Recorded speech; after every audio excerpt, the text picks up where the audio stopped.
नमस्कार दोस्तों, कथा वाचन में आप सभी का स्वागत है। इस वीडियो में हम आपको ज्येष्ठ माह में कृष्ण पक्ष में आने वाली एकादशी की कथा बताएंगे। लेकिन इससे पहले अगर आपने अभी तक इस चैनल को सब्सक्राइब नहीं किया है तो प्लीज़ इस वीडियो को लाइक और चैनल को सब्सक्राइब करना ना भूलें। ज्येष्ठ माह के कृष्ण पक्ष में आने वाली एकादशी को अपरा या अचला एकादशी के नाम से जानते हैं। अपरा एकादशी का व्रत रखने से पाप, कष्ट और दुख दूर होते हैं और सभी एकादशियों की तरह ही इस एकादशी में भी भगवान विष्णु के त्रिविक्रम रूप की पूजा की जाती है। इसको करने से कीर्ति, पुण्य, धन की वृद्धि होती है और भूत प्रेत जैसी निकृष्ट योनियों से मुक्ति मिलती है। इस दिन चंदन, कपूर, गंगाजल से भगवान विष्णु की पूजा करनी चाहिए। इस व्रत में पूजा करने के साथ साथ एकादशी की कथा भी जरूर सुननी चाहिए। आइए जानते हैं कि क्या है इस एकादशी की कथा।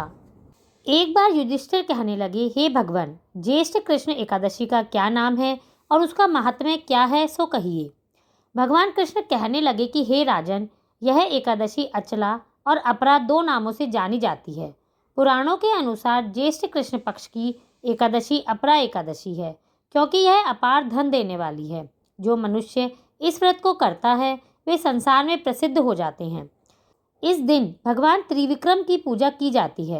अपरा एकादशी के व्रत के प्रभाव से ब्रह्म हत्या, भूत योनि, दूसरे की निंदा आदि के सब पाप दूर हो जाते हैं। इस व्रत को करने से पर स्त्री गमन, झूठी गवाही देना, झूठ बोलना, झूठे शास्त्र पढ़ना या बनाना, झूठा ज्योतिषी बनना और झूठा वैद्य बनना आदि सारे पाप नष्ट हो जाते हैं। जो क्षत्रिय युद्ध से भाग जाएं वे नरकगामी होते हैं, किंतु अपरा एकादशी का व्रत करने से वे भी स्वर्ग को प्राप्त होते हैं। जो शिष्य गुरु से शिक्षा ग्रहण करते हैं और फिर उनकी निंदा करते हैं वे अवश्य नरक में जाते हैं, किंतु अपरा एकादशी का व्रत करने से वे भी इस पाप से मुक्त हो जाते हैं।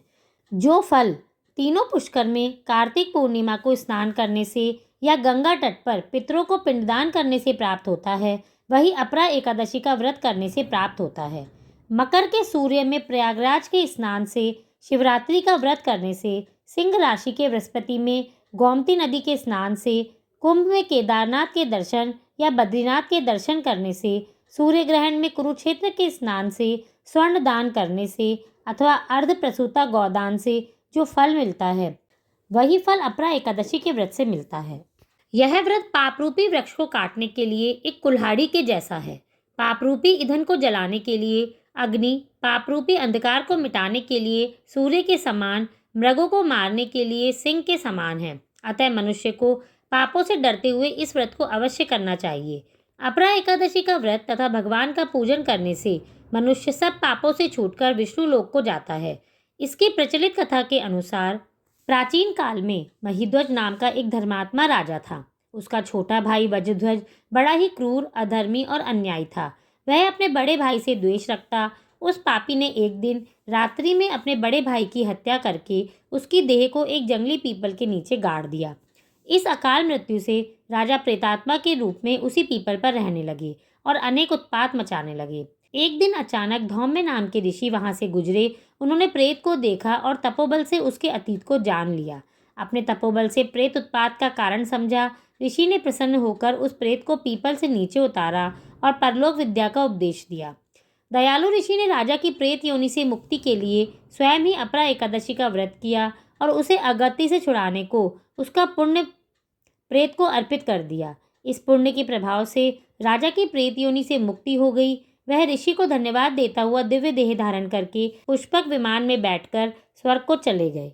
हे राजन, यह अपरा एकादशी की कथा मैंने लोकहित में कही है और इसे पढ़ने अथवा सुनने से मनुष्य सभी पापों से छूट जाता है।